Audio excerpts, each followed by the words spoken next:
Welcome back, everyone, to another segment of the MCR Mac and Me. My name's TJ, and in this segment, kind of just want to go down a list of thoughts involving some of the results we're now witnessing involving Elon Musk, Doge, Department of Government Efficiency, as created by President Trump, and some of the positives that are coming to light now. Of course, American Greatness had an article titled "Cleaning Out the Federal Stables, Trump Style."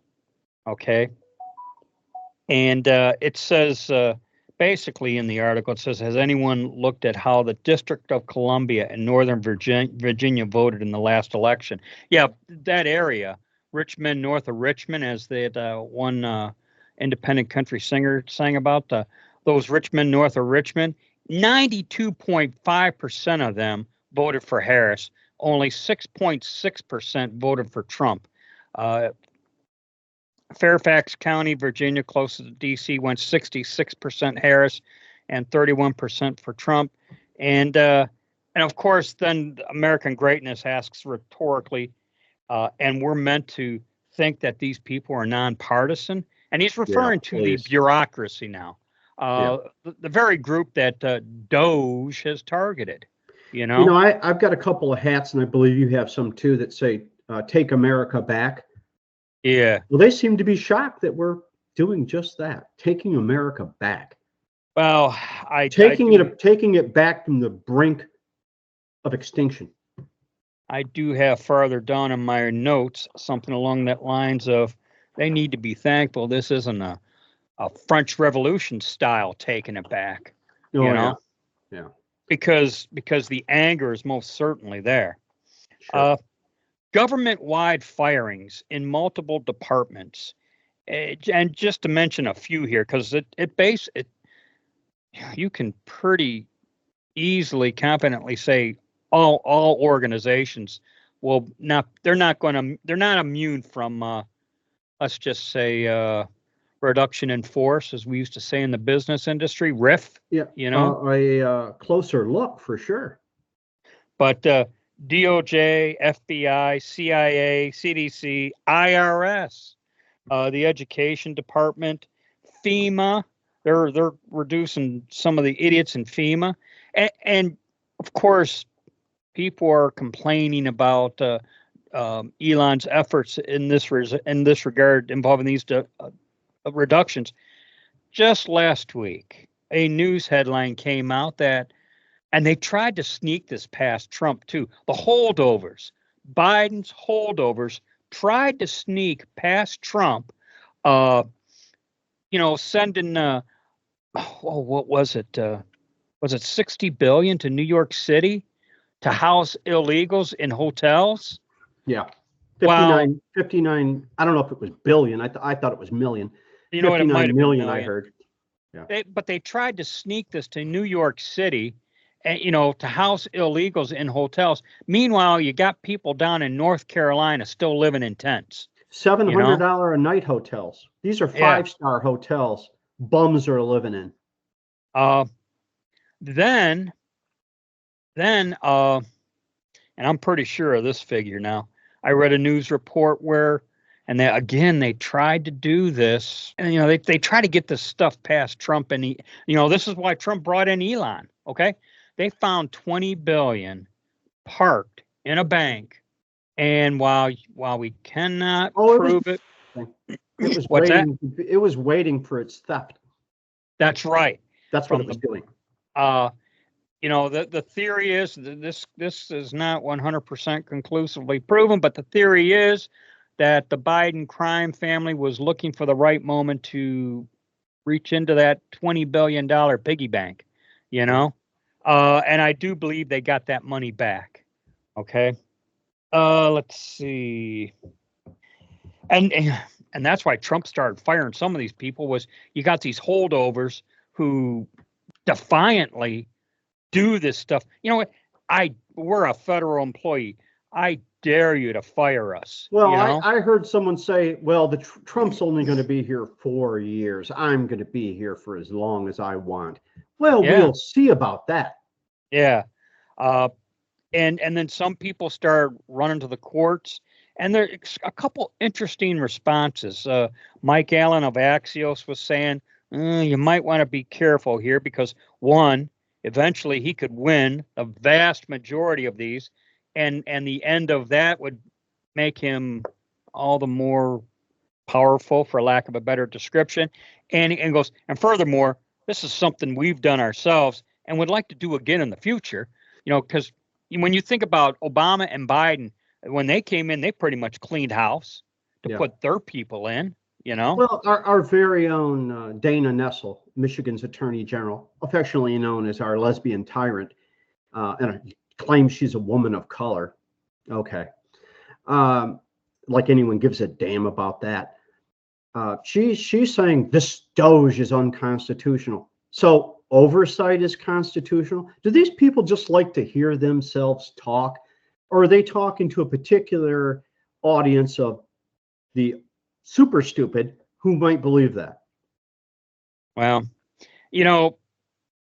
one of the comments, and we've mentioned this a week or so ago, where they want to play the sympathy card about these federal employees, how they have bills to pay. You know what? So did the They people who don't worked on the XL pipeline, who worked in natural gas, who work in coal mines. They have bills and problems and blah, blah, blah. Nobody gave a damn about them. exactly, and and I'll say it again here. Welcome to the real world.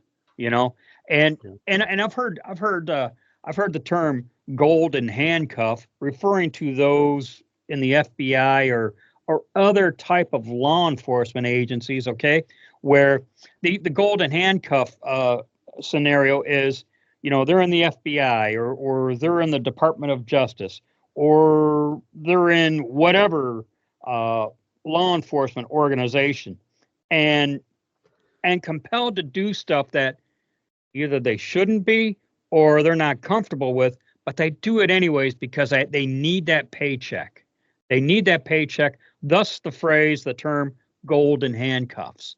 You Right. know, and uh, well, There's another word for those people. They're called grifters. yeah, there's a guy out there by the name of Kyle Seraphin, and I don't listen to him a whole lot, and honestly, I only know of him through Dan Bongino. But Kyle Seraphin is an ex FBI agent who was basically pushed out of the agency because he didn't want to play their game. Okay, Right. and uh, and so now a lot of inside whistleblowers are going to him because he has the means to disseminate whatever the grievances that his sources are coming to him with. But in that regard, you got to ask, well, why are you still in there then? you know Right. uh but and I know Dan Bongino's said before that one of the reasons he got out of the Secret Service was he just couldn't continue doing what he was doing with a clear conscience.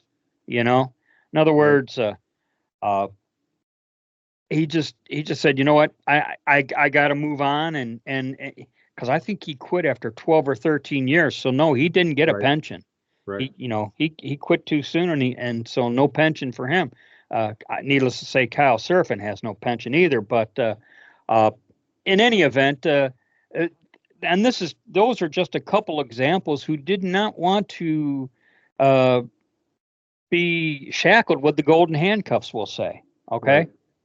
So, anyways, that's really all I got for this one. Unless you have any more you have any comments or Well, thoughts?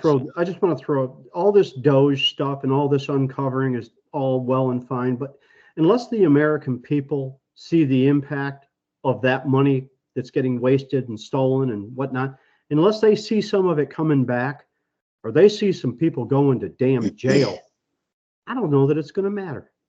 Well, and now you just made me think of something which I did mean to mention also.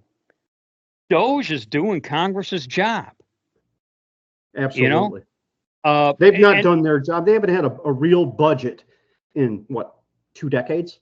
well, and it goes back to years ago. And I might Nancy Pelosi. We have to pass the bill to find out what's in it. Well, now we're You know. finding out what's in it.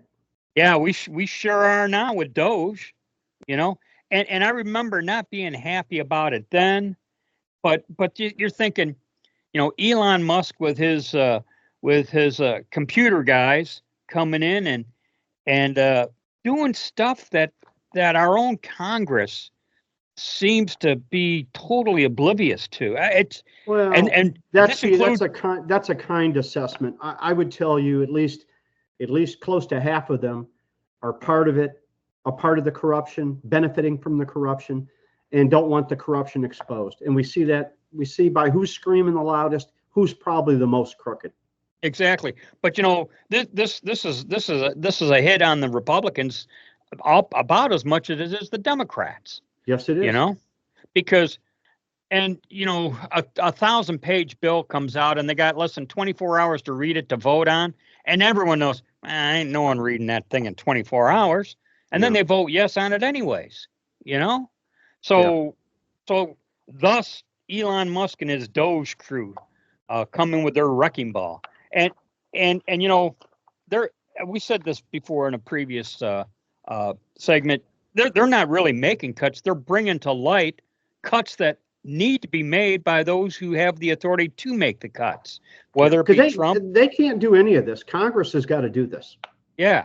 Of course, it takes shaming the Congress probably most likely for this to even happen. But anyways, you know, shame on Congress for us having to use Elon Musk and his Doge crew. You know. Yeah, well, you know what? Like I said, perhaps a great motivator would be seeing somebody go to jail. Exactly. All right. Well, that's all we got for this one. Thanks everyone for your support. We'll catch you in the next segment. As always, be safe, watch your six, and don't tread on me.